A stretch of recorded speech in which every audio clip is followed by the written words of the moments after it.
Well, obviously, I'm playing two characters.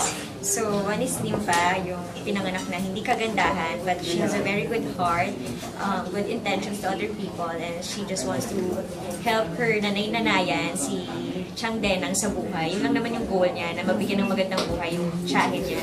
So, wala siyang pakialam sa sarili niya. She still feels confident about herself, kahit ganun siya. And very positive din siya sa buhay niya. So, kumbaga, nasanay na siya how people treat her. Pero, ang ano pa rin niya, ang tingin naman niya sa buhay, masaya. Ganun siya, very, happy person lang.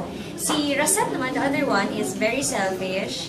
Talagang, gusto niya lang yung ikabubuti ng sarili niya. She's just after the money of her husband, and she doesn't care about her family, her kids, wala siyang pakialam. Basta gusto niya maganda lang siya lagi, gusto niya very pampered siya, and talagang she's living the life, yun lang talaga yung habol niya.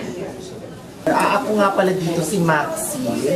So, syempre, huwag ka na mainit kasi baka mas Maxi.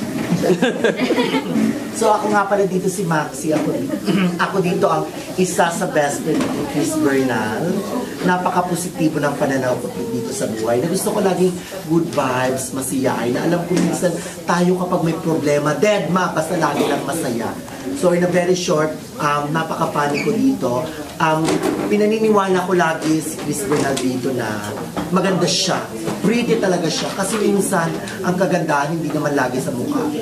So, kailangan lagi nasa panood na kanya. So, kakampi ako dito ni Nympha, ni Chris Bernal, mabait na version. So, no matter what happened, best friend niya ako. Ipagtatanggol ko siya.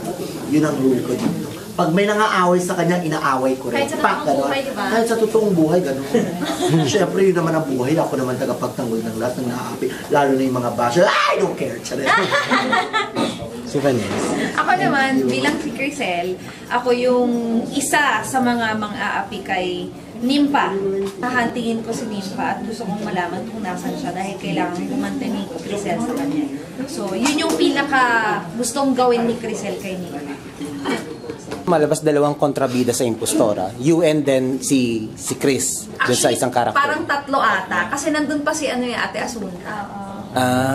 So, okay. It's me, si Crisel, si Trina, at si Rosette. Sino pinaka-bad dun sa tatlong yon? Si Rosette. Si Rosette talaga. So, it's Chris. Si Rosette siguro. Si Rosette. Sa overall story, parang pinaka-kontrabida talaga. Si Rosette. Si Rosette talaga. Okay. Pero ano? She can kill eh. Oh.